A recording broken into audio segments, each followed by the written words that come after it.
Les chroniqueurs judiciaires qui ont envahi le temple de Thémis n'ont pas chômé durant cette année préélectorale 2018, marquée par les péripéties du procès de Khalifa Sall et les rebondissements dans l'affaire Karim Wade.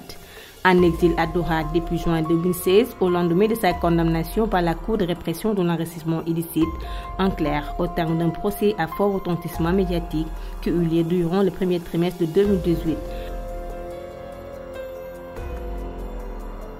Le désormais ex-maire devenu député en 2007 a été condamné à 5 ans de prison ferme. Pour mémoire, accusé d'avoir profité de ses fonctions pour détourner 1,8 milliard de francs CFA, l'ex-leader de Taxawu Ndakaaru, déclaré coupable de plusieurs délits dont escroquerie aux deniers publics, faux usage de faux dans les documents administratifs et de complicité en faux en écriture de commerce, a été condamné le 30 mars 2018 à 5 ans de prison ferme, assorti d'une amende pénale de 5 millions de francs CFA sans dommages et intérêts. Il a été relaxé cependant pour le délit de détournement de deniers publics. Ses avocats avaient interjecté appel, mais la Cour d'appel confirmera le jugement rendu en première instance. Les robes noires préposées à la défense du maire de Dakar, loin de se retirer sur l'avantage, décidèrent alors de se pourvoir en cassation, puisque le candidat déclaré à la présidentielle, qui a été entre-temps rétabli dans ses droits par la Cour de justice de la CEDEAO, demeure éligible. Dès lors, on a un duel d'arguments sur fond de bataille de procédure oppose ses conseils à ceux de l'État du Sénégal.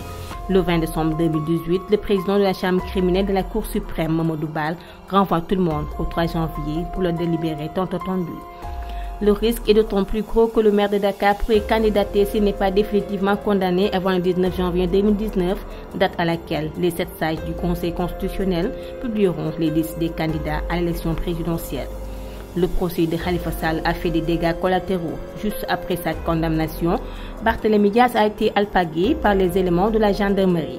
Armé jusqu'aux dents devant les locaux de Dakaractu, après un entretien accordé au journal en ligne, le maire de Mermoz-Sacré-Cœur, qui fait partie de la gare rapprochée de l'ex-lédit de la capitale, a pris 6 mois de prison ferme.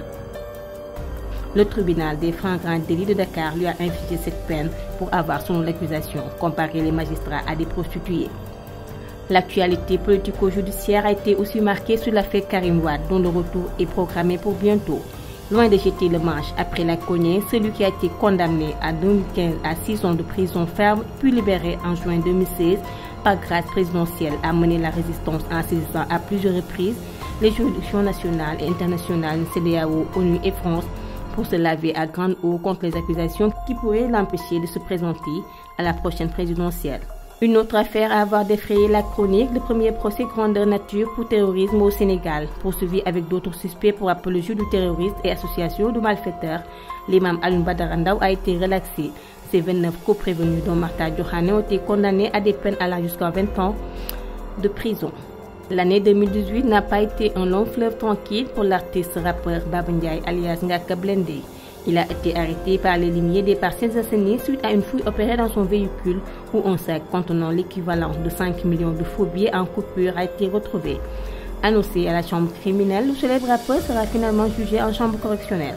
Le parquet avait estimé que cette chambre n'est pas compétente pour connaître de cette affaire en vertu de la nouvelle loi en matière de falsification et altération de signes monétaires. 2018 est marqué par la multiplication d'enlèvements et de disparitions mystérieuses d'enfants au Sénégal. Ce phénomène a suscité beaucoup de tollé au sein de la population en faisant régner la terreur et le moins dans les foyers. C'était une terrible nouvelle pour la formation politique PASTEF, les patriotes de Ousmane Sonko. Mariama Sagna, qui était responsable du parti dans la commune de Keur Massar, a été sauvagement agressée et tuée après un meeting organisé le samedi 6 octobre. Selon le procureur près du tribunal de grande instance de Pékin, la responsable locale de PASTEF a été bel et bien violée avant d'être étranglée par ses bourreaux. L'enquête sur cette mort avait avancé à pas géant. Un des charretiers suspectés a été arrêté et plus tard, le second appréhendé à Tambacounda par la gendarmerie. Son nom a fait le tour du monde. Aïda Mbacké avait brûlé son mari pour une histoire de Niarel. Son époux, interné aux urgences, rendra l'âme.